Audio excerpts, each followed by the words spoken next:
हम आपको तालिबानी मॉड्यूल के उस चेहरे के बारे में बताएंगे जो कट्टरपंथ के रास्ते पर चलकर तालिबानी विचारधारा को आगे बढ़ा रहे हैं। ये कट्टरपंथी अपने धर्म की आड़ लेकर दुनिया में मुसलमानों को भड़का रहे हैं, उन्हें उकसा रहे हैं। इस कट्टरपंथ का अड्डा पड़ोसी मुल्क पाकिस्तान है। सोचिए, तालिबान की मदद के लिए पाकिस्तानी खुफिया एजेंसी का चीफ 1000 स्पेशल कमांडो को लेकर अफगानिस्तान जाता है और तालिबान के साथ मिलकर लड़ता है। पाकिस्तान के इस समर्थन से आतंकियों के हौसले बुलंद हैं और अब वो पूरी दुनिया में तालिबान जैसी हुकूमत की धमकी दे रहे हैं। इस्लामाबाद की लाल मस्जिद का मौलाना जब ये ऐलान करता है तो उसे मालूम है कि उसकी ताकत क्या है।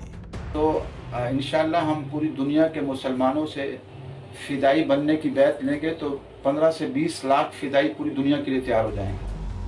वो जानता है कि उसके साथ आतंकियों के साथ साथ पाकिस्तान की फौज भी खड़ी है। आतंक और पाकिस्तान की सरकार के इस कनेक्शन को दुनिया ने अफगानिस्तान में देखा।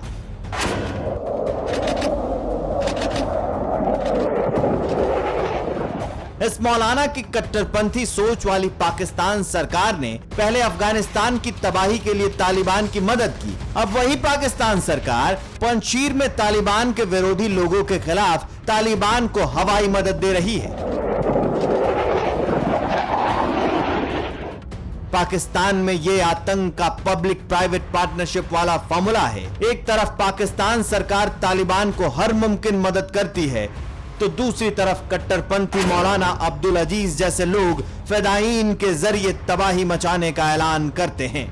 जो असल जंग लड़ने वाले हैं वो नौजवान हैं जिन्होंने कुर्बानियां दी हैं और उसमें पाकिस्तान के एक बहुत बड़ी तादाद नौजवानों की है जो फिदाई हमलों के लिए यहाँ से गए हैं। तो लाल मस्जिद की कुर्बानी ने नौजवानों में फिदाई बनने का जज्बा पैदा किया और हमें उससे पहले कोई 100 होंगे तो उससे बाद 1000 फिदाई हमें मिले जिन्होंने सारा नक्शा जमकर तब्दील कर दिया। अफगानिस्तान में तालिबान की जीत के बाद अब तालिबान के कट्टरपंथी सोच वाले मॉड्यूल्स दहशत और खून का ये खेल पूरी दुनिया में खेलना चाहते हैं।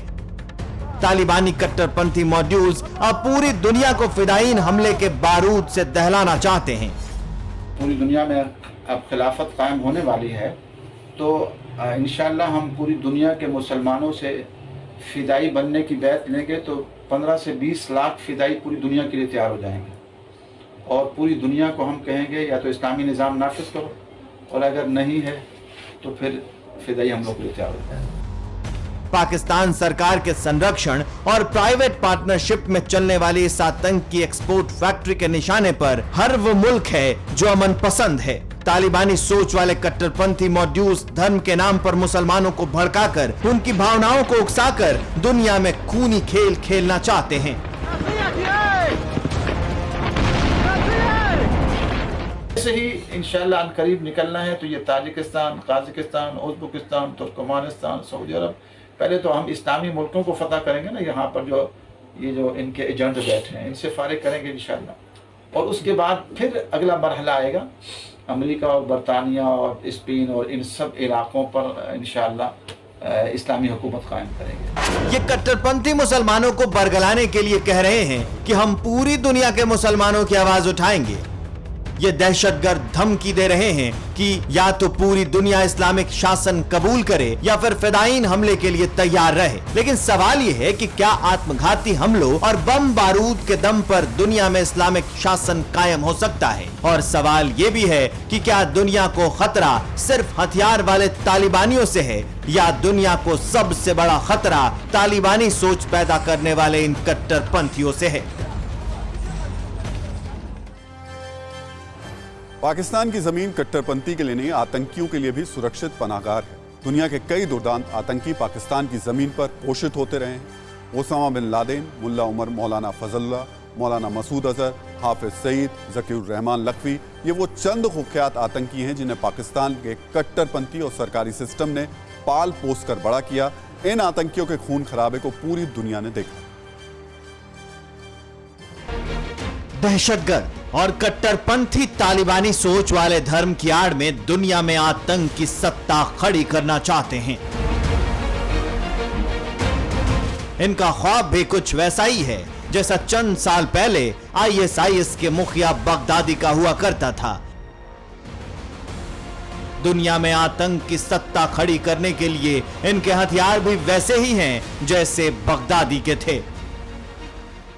मुसलमानों में इतनी विल है और इतनी पावर है कि वो अपने ऊपर बम बांधता है और अपनी जान को अल्लाह के वक्फ कर देता है। क्या किसी ईसाई में, किसी स्पेन वाले में, किसी हिंदू में, किसी सिख में इतनी विल है? लादेन से लेकर लाल मस्जिद के मौलाना अब्दुल अजीज तक ये कट्टरपंथी सोच एक जैसे काम करती है। ये कट्टरपंथी धर्म के नाम पर दुनिया के मुसलमानों को एकजुट करने और आतंक का राज कायम करने का सपना देखते हैं। इसके लिए तालिबान की जीत की नजीर पेश की जा रही है, लेकिन भारत की जमीन से इस सोच को चुनौती भी मिल रही है।